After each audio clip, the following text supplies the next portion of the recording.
台北高等行政法院，是他的下级法院嘛。所以他如果升半天，就觉得说，你这贾主任有道理，我同意，中天就不会被关了。各位，他就是一个这样的情况。那最高行政法院跟台北高等行政法院过去的风评都不错了他在台湾的法院里面他是算最不亲民进党的啦我老实讲那可是这一次为什么这么做因为民党有非常大的压力，而且他们在法院里面，他们有一些技巧，可以让某些案子由某个比较亲民进党的人来审查，这样你就懂了，这个叫行政的一些手段了。那大家看说，哇，那这法律被民党掌控，没有错，民党就全部掌控法律。那台湾你所有的争议最后都会到法院，所有的争议到法院，总统告另外一个总统，当选无效就是法院。小董骂人，那个人觉得说，你讲的东西是假的，我告你，就是到法院，最后都会变这样。那法院裁决就等于说拍板定案，对不对？法院的裁决就拍板定案了。那你有没有办法去处理它？没办法，因为这就是最后了。司法就是最后一道防线了。各位朋友，我讲这个过程，你就知道现在中天的处境是怎么样。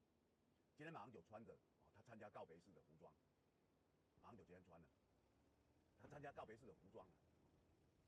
去参加国民党的国际记者会，说向一个新闻自由的时代告别。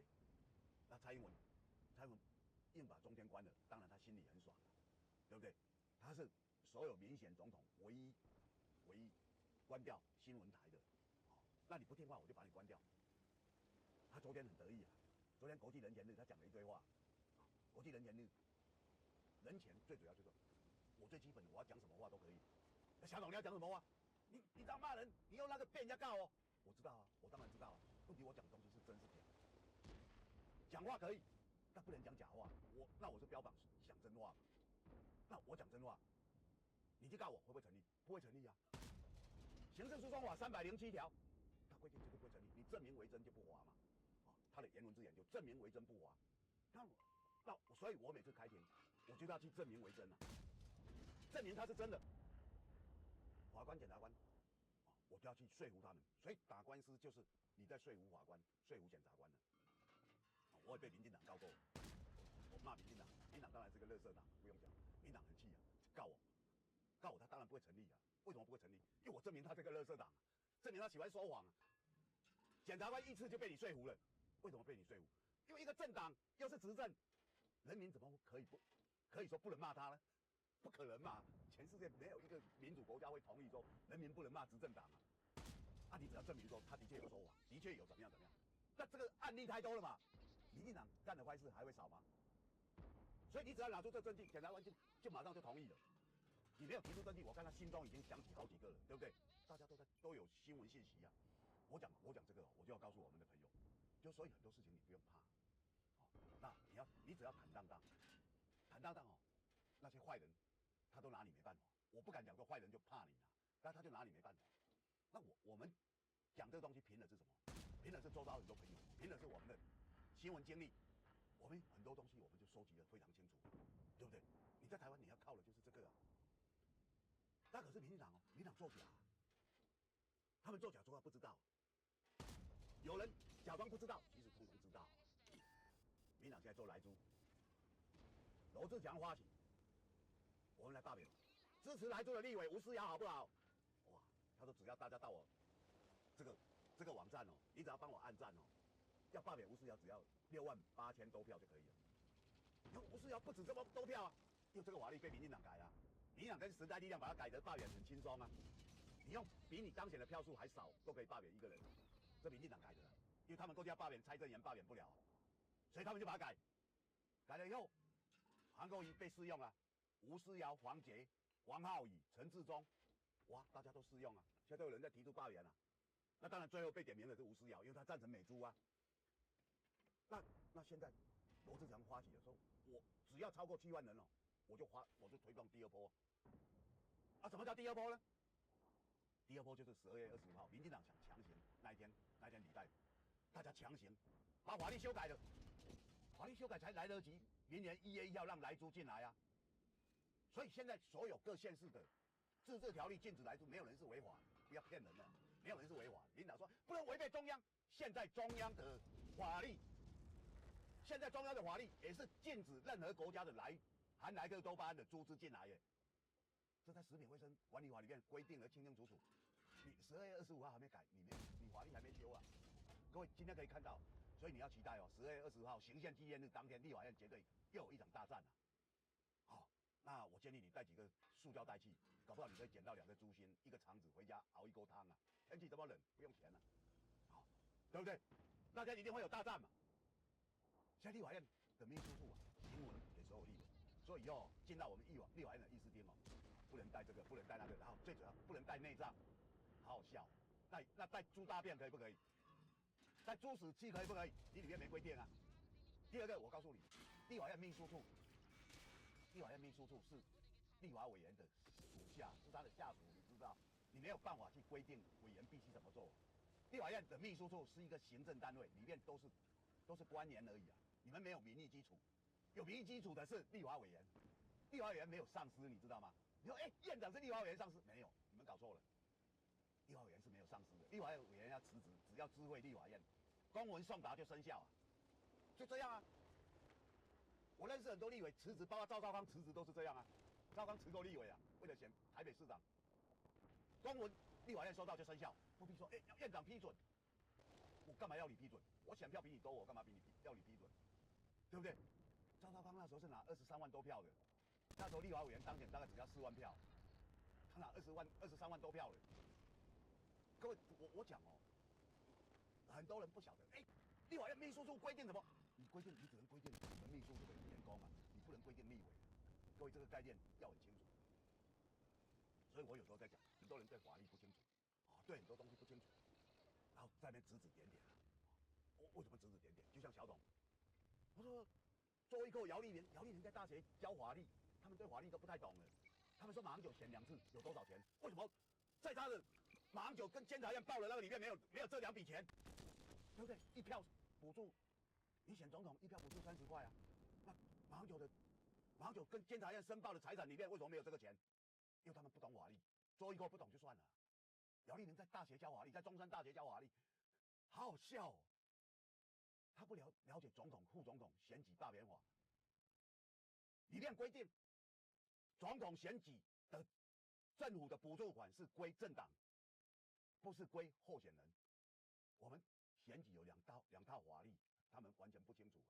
一套叫做选罢法，选举罢免法就是选罢法，另外一套就是总统、副总统的选举罢免法，它是2套。选罢法规定公职，你选立委、选县市首长，政府1票补助30块是属于你的，总统不是啊。所以我为什么敢讲小英基金会是民进党的附随组织？因为那就是用民进党的钱去成立的啊。党产会看到了吗？装蒜啊！马上回来。老婆，肚子饿了，那吃什么？喝水。我今天是比较气。因为今天就是冬天关了嘛，对，都没有了。其实我大概有3年没有上中天，就我没有跟王佑正上过节目。很多人，因为我前几天在机场嘛，人家哇，小董，我听你骂人真爽，哇，你在中天怎么？我想你哪根筋搞错了？应该记错了。你记错了吧？我大概3年没上中天了吧？对啊，就他们不太清楚了，但就觉得说反正在电视上搞不清楚哪个节目，对。可能就是想到别的，然后联想在一起。对，因为可能你看很多节目，你就懵懵懂懂就觉得好像哪几个台是他比较想看，其他台不想看嘛，就会这样。对，在台湾只有中天能听得到。从他的台语叫怕都彩，说是在以前安分的这个年代，有个农夫采了不大把菜包回家给老婆煮，刚煮好的菜端上桌。可是基本上地震的时候是在家吗？我9点那个还没在家，那我有感受到，就我还蛮强的，就是很久没有那么大的问题。对啊，就因为在台北来讲市集大家都会很有感觉的，市集算全台湾都有感，连大陆都有感。有今天有看到。对，大陆来打电话说哇，因为他跟台湾这边发现他们福州都会摇，对啊，蛮大的。然后昨天我就看在那一区，就是宜兰外海那边摇了4次，只是有2次比较小，就没有。对，加上半夜那一次。对，加上4次。那个是台北3级吗？对。首选金融站，金融最数位。我真的睡死。我觉得没有很大，可是蛮久的。我觉得警报比较可怕。在吵龙哥有收到警报吗？有，我有收到，我被摇了以后才收到，所以地震是没办法预先知道的。那他开始摇的时候，其实我还没开始，然后被吵醒就想说，很多人讲说，哇，可以怎样，将来会怎样？没有，现在科学在昌明，现在地震还是没办法。好像也说几秒。对，几秒大概就是几秒来不及了，1秒就死人了。好，我们先回来。光回到小董真心话。The world is entering into an economic recession. Market volatility is at an all-time high. 有时候看我们在这一波民进党的作为里面他讲说民进党为什么敢进美猪，怎么敢关中天，对不对？这些一定会被骂的嘛。逻辑在哪里？逻辑在2年之内没有选举，逻辑在蔡英文不会再寻求连任，无所谓，对不对？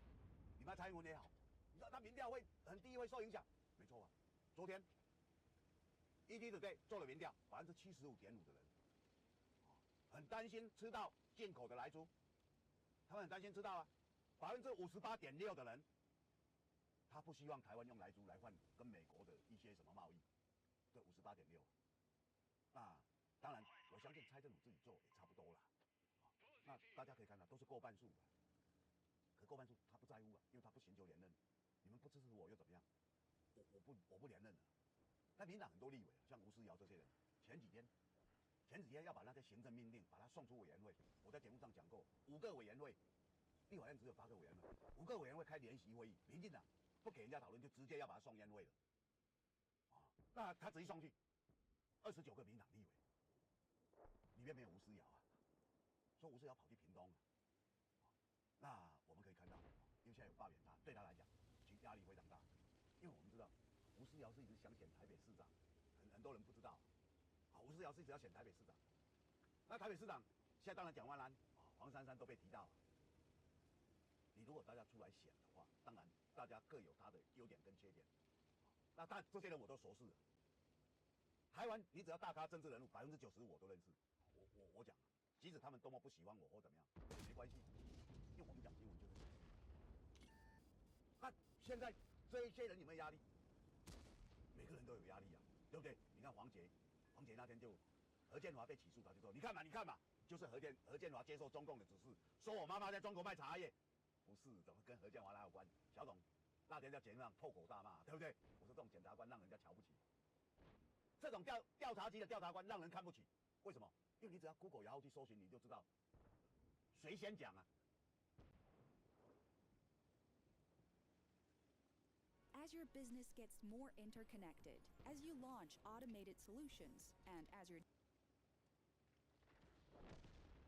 谁先讲？我那天跟各位朋友讲，这消息台湾出来传递大陆，大陆朋友以为台湾很多人不知道，又传给台湾的朋友，那是已经是3、4手传播，然后我们如获至宝，这一看就知道了。但是我讲你在台湾你要留心的就是，民进党的政治命令非常明确，下面所有的官员，他不敢不从啊，因为你不从我就把你调走啊，你就没有官做了。他们用的都是这一套，你知道吗？所以民进党是善于把所有人事钱把它用到最高。那我要选举选输你，我就把你没收啊。中天算什么？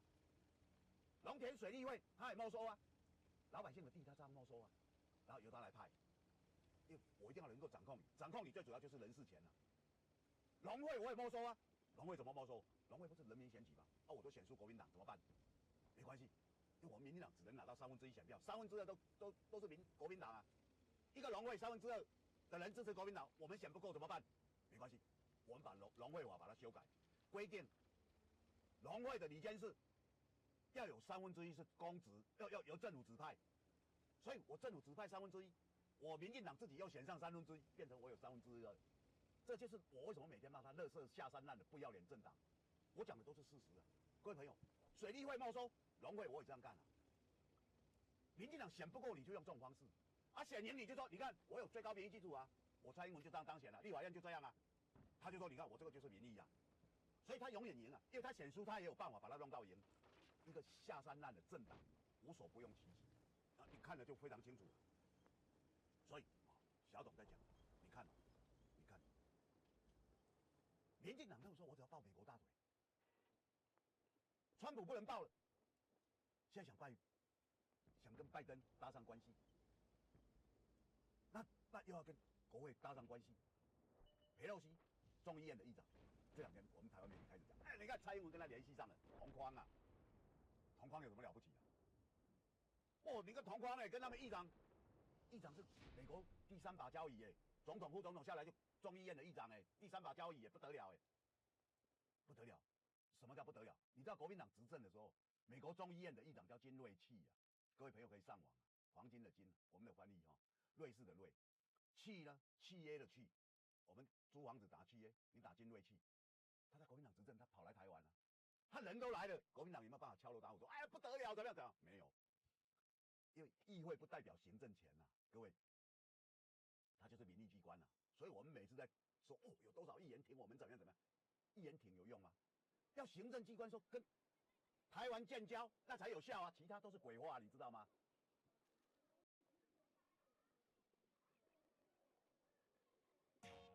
冬が来た。马东北冬祭り。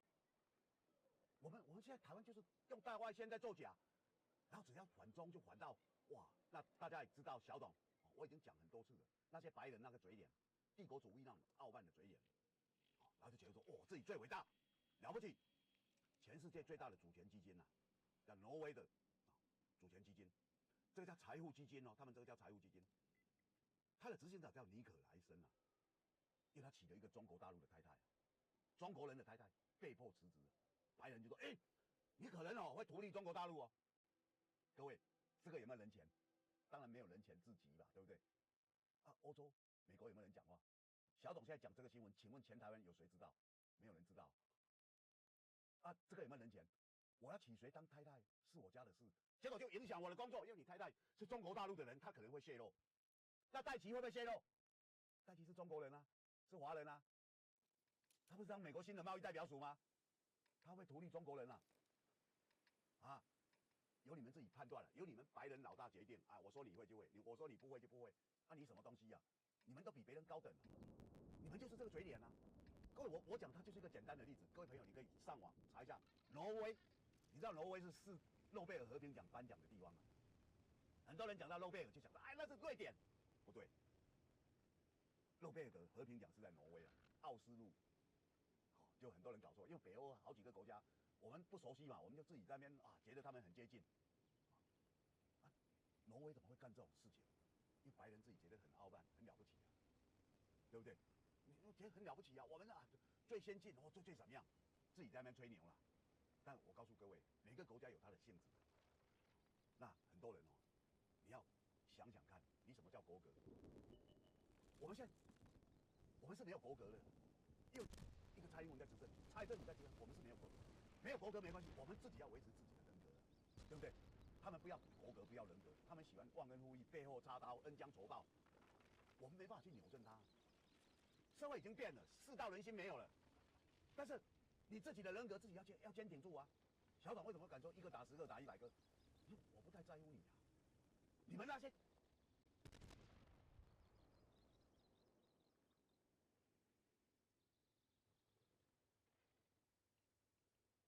Boleh menjana wang semudah itu? Jemput rakan anda untuk EXM dan peroleh sehingga 畜生，对不对？下山在我眼中我不在乎但我要做到了我们自己的坚持各位朋友一起加油。他每天哇，不是因为一个麻辣锅的味道传进来，还没有结束就传进来。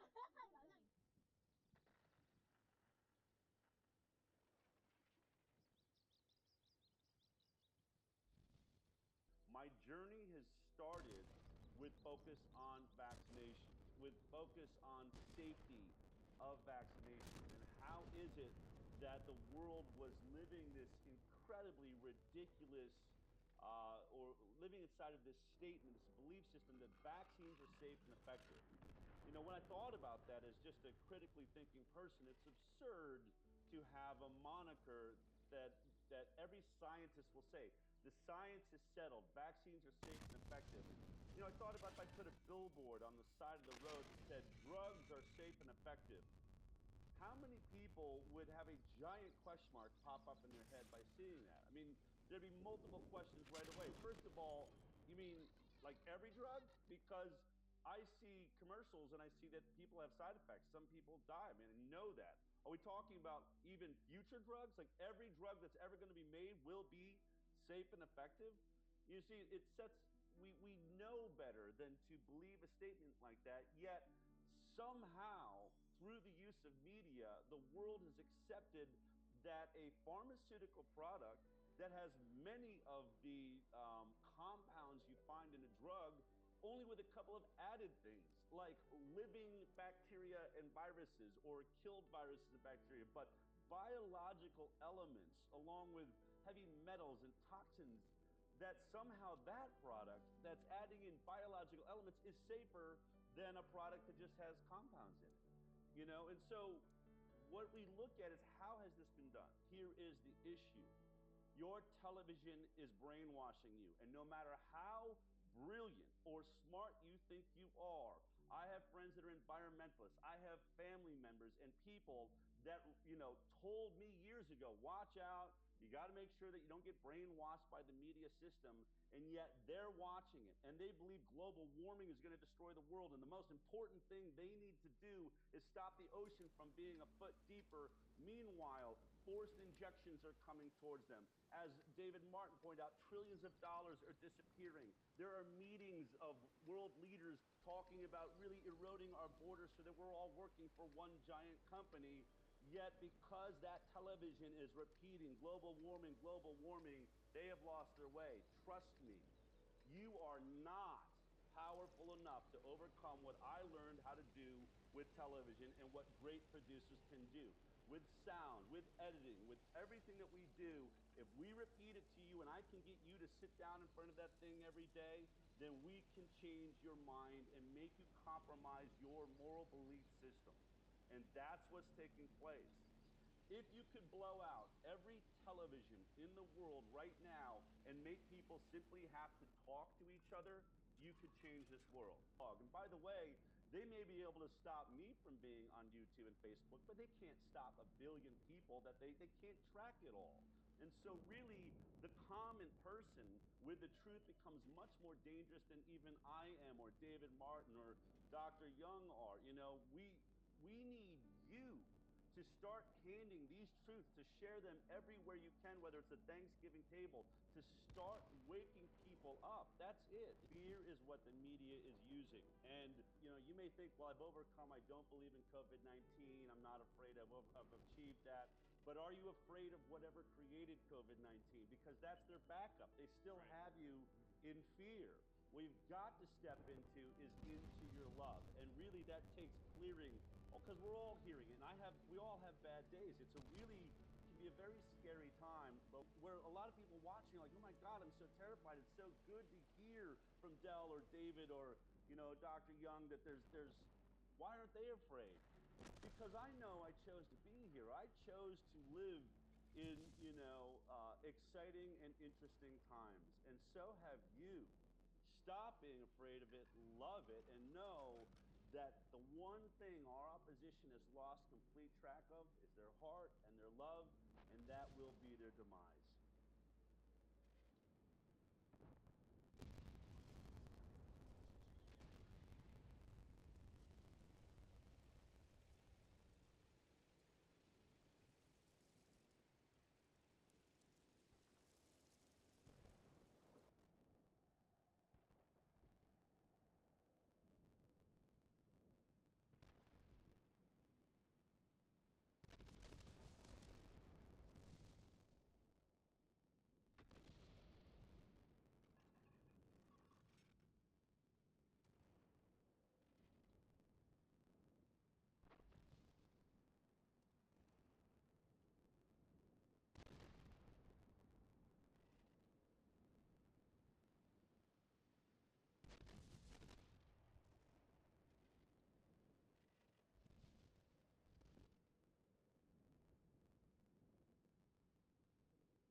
is a macro observation that also took place, and this goes back to the 2002-2003 first SARS event in Asia.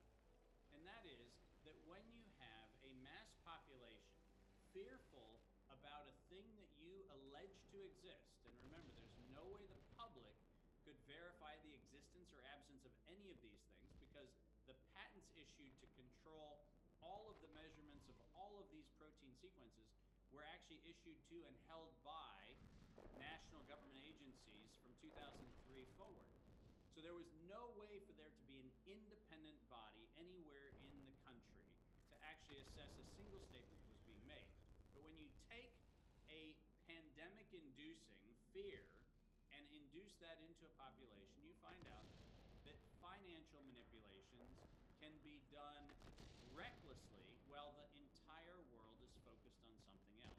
This has never been about public health. There has never been an interest in public health, and all of the statistics that we see say that the people who are dying of various toxins, various industrial and chemical and foodborne pathogens, people who are dying roughly at the same rate that they have always died, and there is no particularly new or interesting set of data suggesting that there is any alternative to the existing flow of mortality in the United States or in the rest of the world. But what was important is that an enormous number of people realized after 2008 that they needed to come up with a massive, massive cover story to distract the public from one of the biggest swindles in American and potentially global history. It turns out that if you want the public to fall into line around a story that says, remember when the world fell apart, you need to create a global event. And the global event of COVID-19 has served a very important macro function for melting down the global economy, transitioning amazing amounts of wealth into a very small number of people's interested hands, and essentially robbing the global middle class of having any chance at either their retirement or their pension programs or the social programs associated with things like Social Security, Medicare, and Medicaid. The fact of the matter is, the opportunity to use a cover story of a global financial crisis under the ruse of a public health crisis was something that was opportunistically leveraged, and the world has actually looked at masks, and it looked at viruses, and it looked at death counts, while trillions of dollars have actually gone missing from future public obligations. As of the date of this recording, $7.1 trillion is missing from your retirements, from your savings programs, from your long-dated asset holdings, life insurers, pensions, and so forth. $7.1 trillion is missing, and you've been talking about vaccines and masks.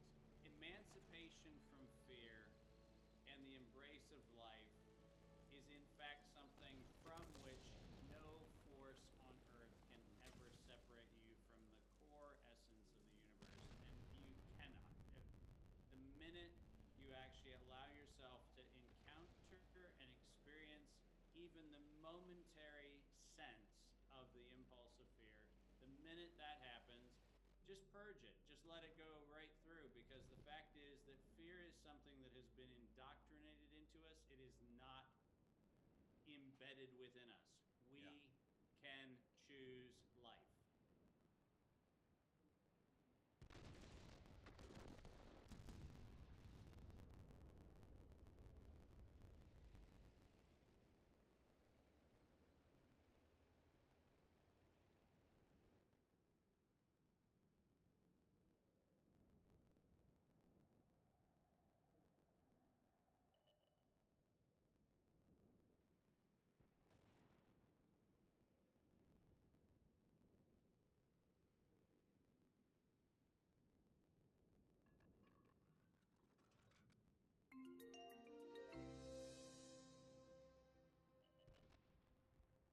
So I think before we get into some of the exciting things that come up in your book, today was a pretty big day in astronomy. There is some news about. Now, one of the problems.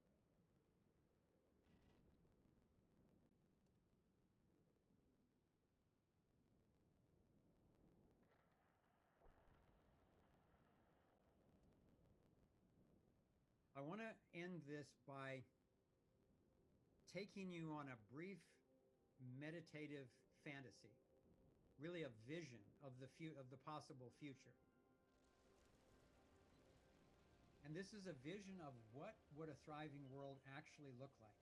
The more intimately you can experience this as real, the more powerful you'll be, I think, in creating it. So close your eyes for a moment, if you will, and just imagine you're walking down the street in a thriving world, and what you're looking at is happy faces and glowing eyes. There's clean air and water without chemtrails or fluoride. Transmission frequencies are healthy ones, like the Zenic wave rather than 5G. One of the reasons people are glowing is that they're finding purposeful work, resulting in creativity, prosperity, and generosity. Picture this in your own life. Individuals are enjoying nurturing, fun, and open-minded relationships in families, workplaces, and communities. Relationships are based on integrity, character, enjoyment, and exchange of value, rather than on political, racial, class, or gender identity. We are well informed through easy access to honest media. People have relaxed into owning themselves, their bodies, and the fruits of their labor. No one rules over anyone else. Security and conflict resolution is available readily through competing independent providers who are held accountable personally to the non-aggression principle.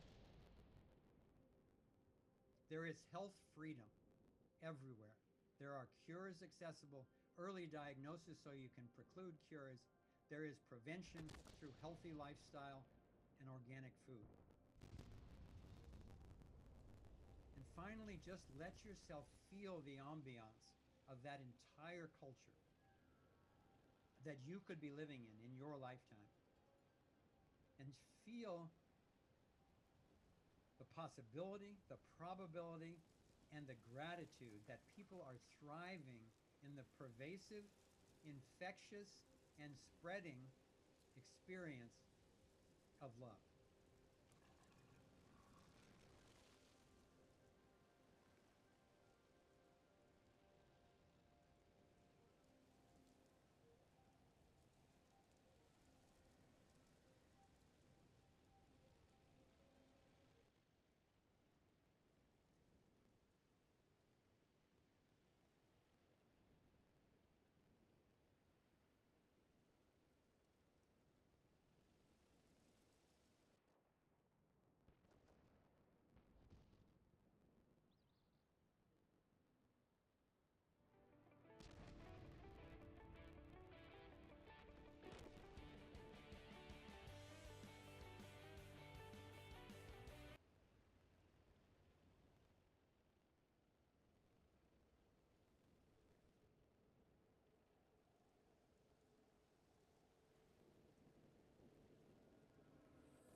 expression of the universe's astonishing ability to come into perfect balance, and then to do what life is meant to do, to thrive.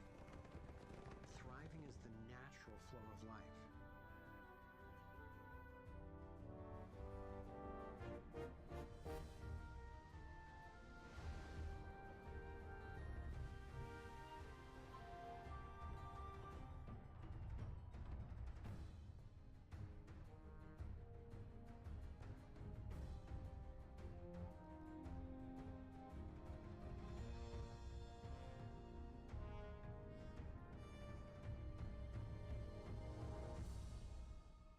Consider what is surely one of the greatest wonders of all, how a tiny egg and a single irrepressibly plucky sperm can unleash a process that brings forth in the end another one of us. A being of vast ability and unlimited potential, with a brain capable of complex and soaring self-reflection, legs made to dance and run, fingers nimble enough to weave a basket, play a violin, caress a face. If nature teaches us anything, it is that life is meant to work, and that like every living thing, our purpose is to thrive.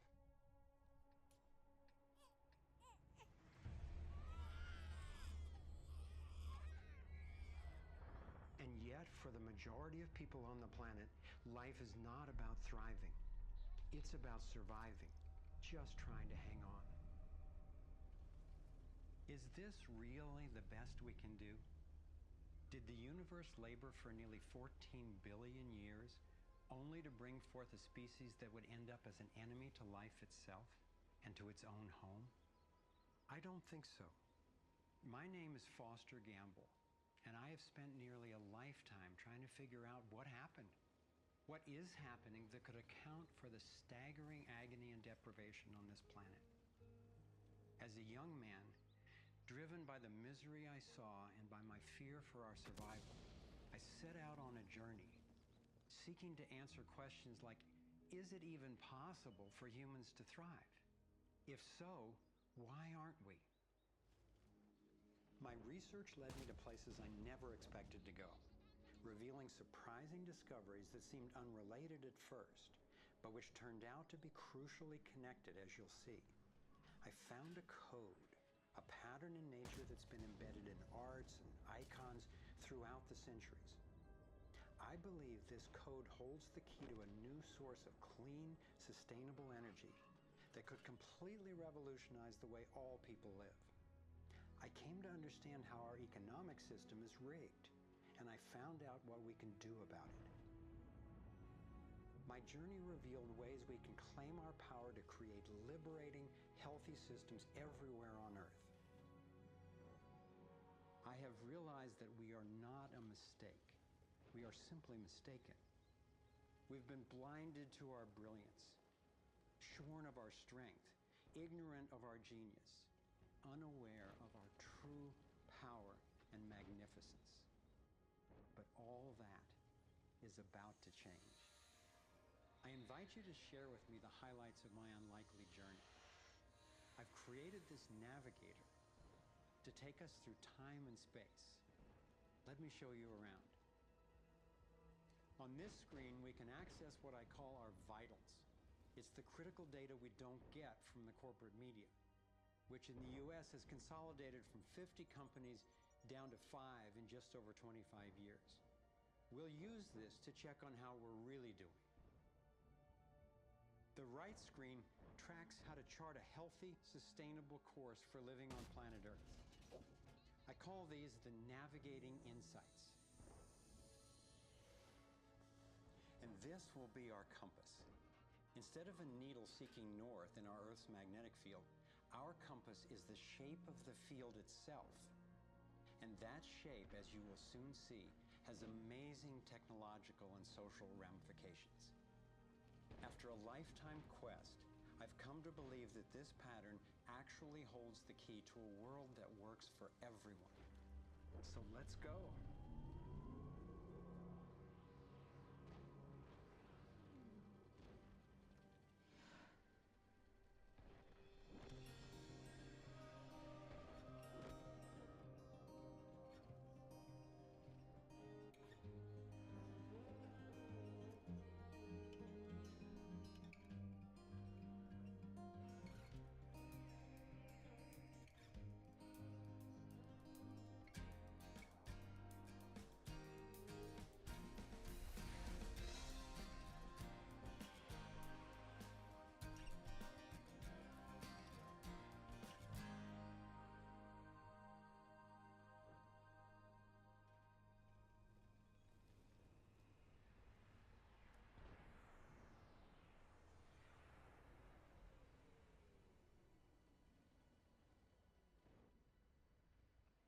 I grew up in a world of privilege and power, attending elite private schools and then Princeton University. As a direct descendant of one of the founders of Procter & Gamble, I was groomed to be a leader in the establishment. But I chose a different path.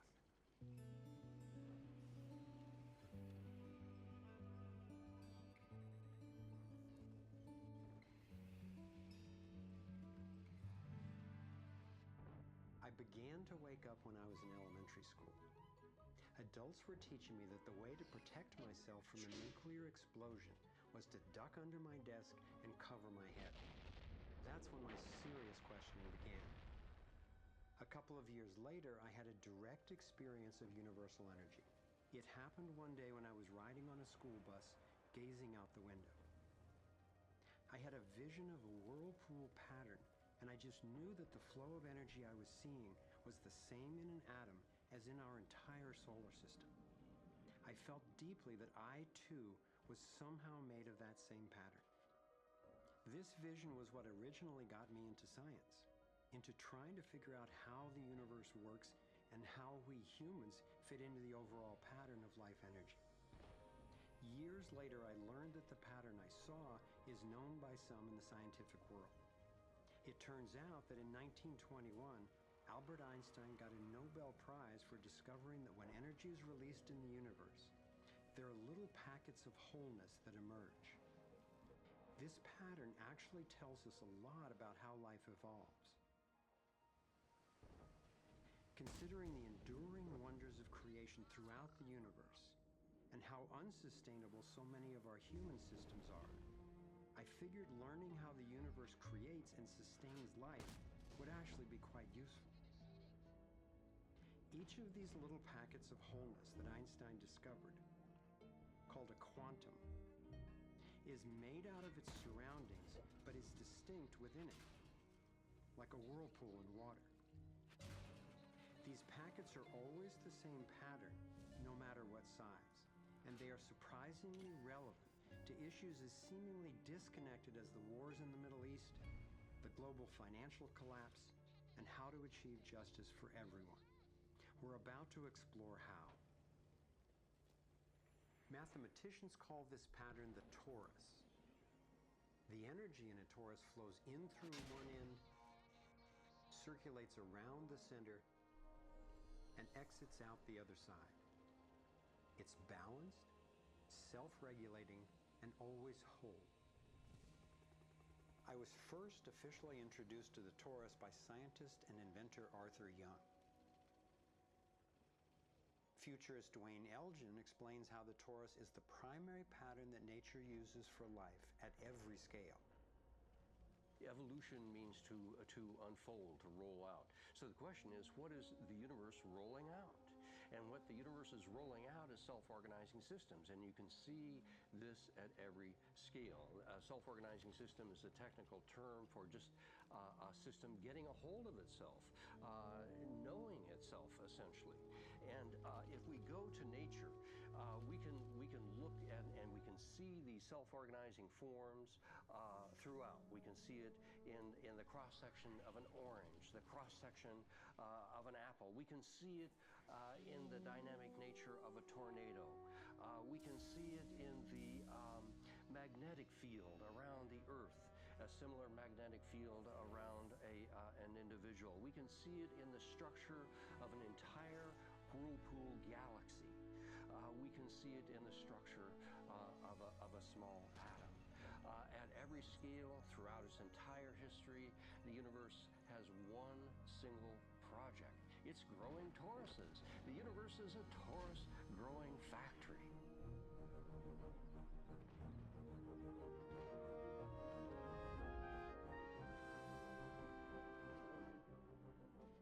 These toroidal dynamics are visible at various scales. One of them is at the galactic level, which are huge spinning structures with billions of stars in it. Looks like typically big arms of galaxies spinning around, and they have vortices that goes from the center out to the edge of the galactic halo. surrounds them. Stars move from this galactic disk out to the halo, down the vortices, and back out again. Stars like Arcturus, for instance, we know have done that path already. That's the appropriate description even for the atmosphere of our planet. The weather goes from the North Pole down to the equator and then back up, from the South Pole up to the equator and then back down. Even the dynamics on the surface of the sun are very similar.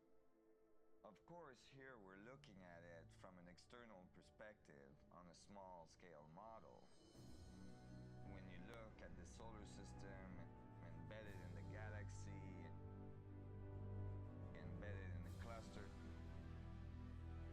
embedded in the supercluster, we're traveling in this boundless sea of infinite torus flow.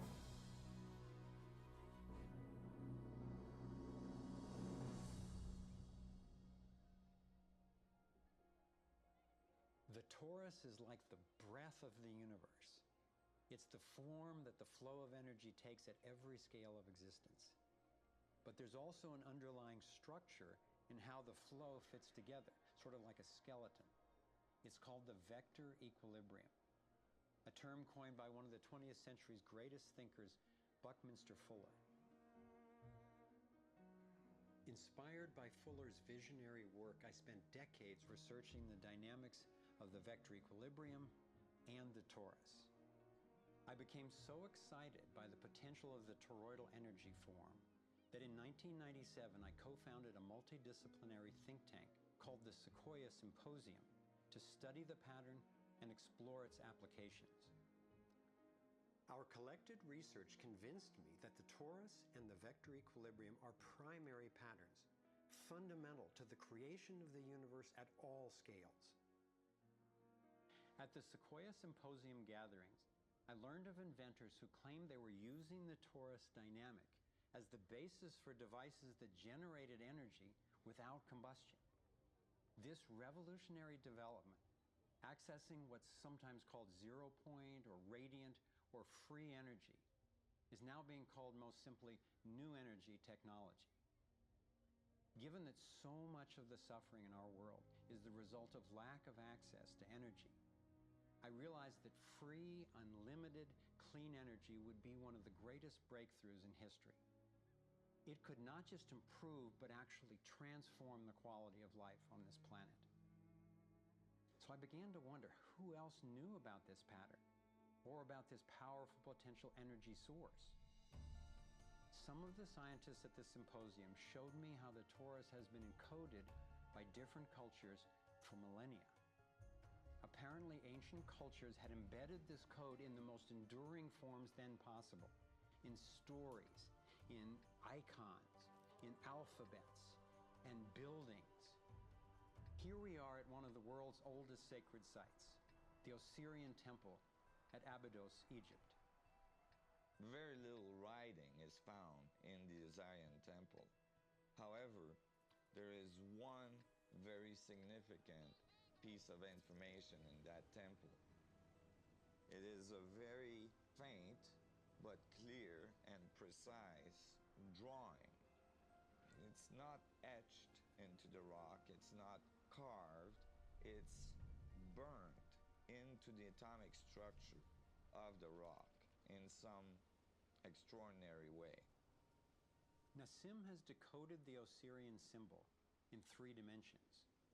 Since our world is not two-dimensional, it makes sense that codes relaying information about our world also wouldn't be limited to flat designs. His 3-dimensional version of the Osirian symbol starts with the vector equilibrium, a perfectly balanced force field with 12 equal energy lines radiating out. They stabilize its center like the 12 spokes of a wheel. The primary pattern of balanced energy flow around this structure is the torus.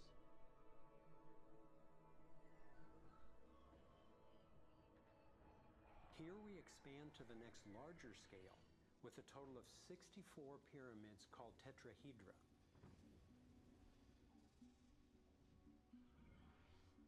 If we then put spheres in representing the toroidal energy fields surrounding each of the pyramids, and then we drop away the pyramids,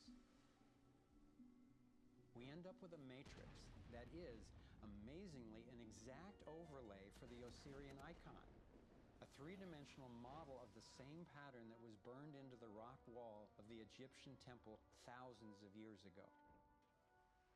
Now we travel across continents, from Egypt to China, where the same geometry appears at another sacred site built in 1420. Then you go to the Forbidden City, where the sun gods reside, and where you find at the entrance the Fu dogs, the guardians of the knowledge. They guard the knowledge under their paw. The same geometry of 64 energy units is encoded again. I started wondering, is it just a coincidence that the exact same design appears in significant places on two different continents? But then Nassim showed me that this geometry of 64 is encoded time and again in cultures across the centuries and from all over the world. The Hebrew Kabbalistic tree of life creates the same structure we just saw, with the vector equilibrium again embedded at every level. The ancient Chinese system of wisdom called the I Ching is based on 64 hexagrams, symbols with 6 lines in a set, some continuous, some broken. These can be put together as the 6 edges of a tetrahedron, and together would form the 64 tetrahedron crystal.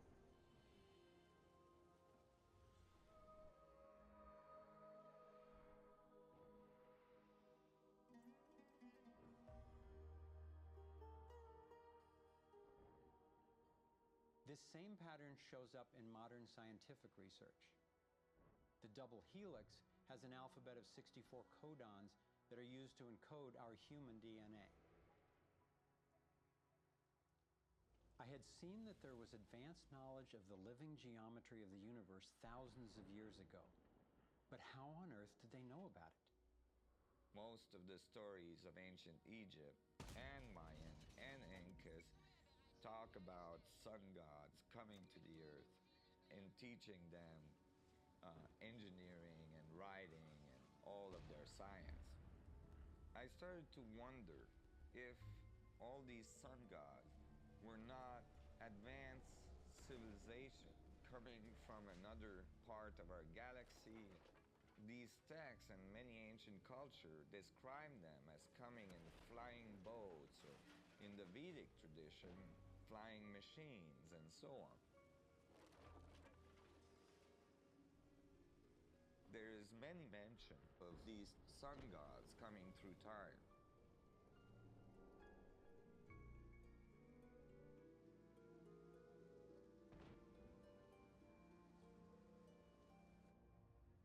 Could these early pilots from beyond our world be the ones responsible for sharing the knowledge of this code?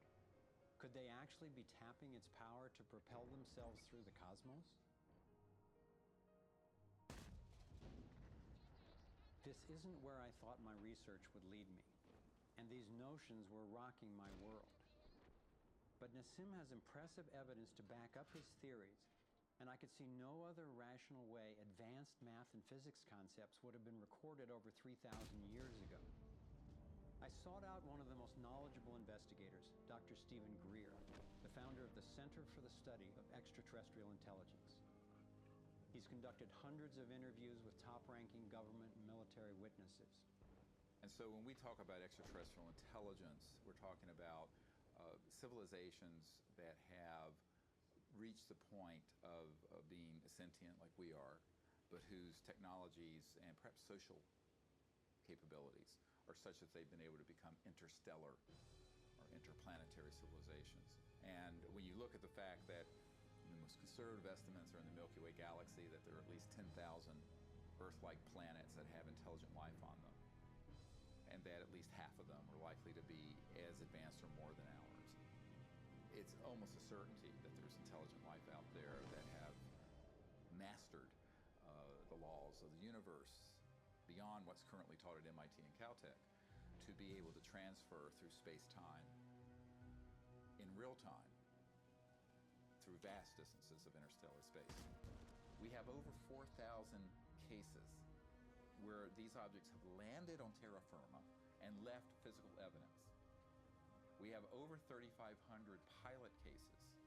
We have hundreds of cases, including ones from the highest ranking investigator at the FAA, John Callahan, and numerous other operators where these objects have been tracked on radar going tens of thousands of miles per hour or dematerializing and then reappearing in another point in the sky. Yes, there have been ET visitation. There have been crashed craft. There have been material and bodies recovered. We have contact with aliens not originating from some foreign country, but from some other solar system.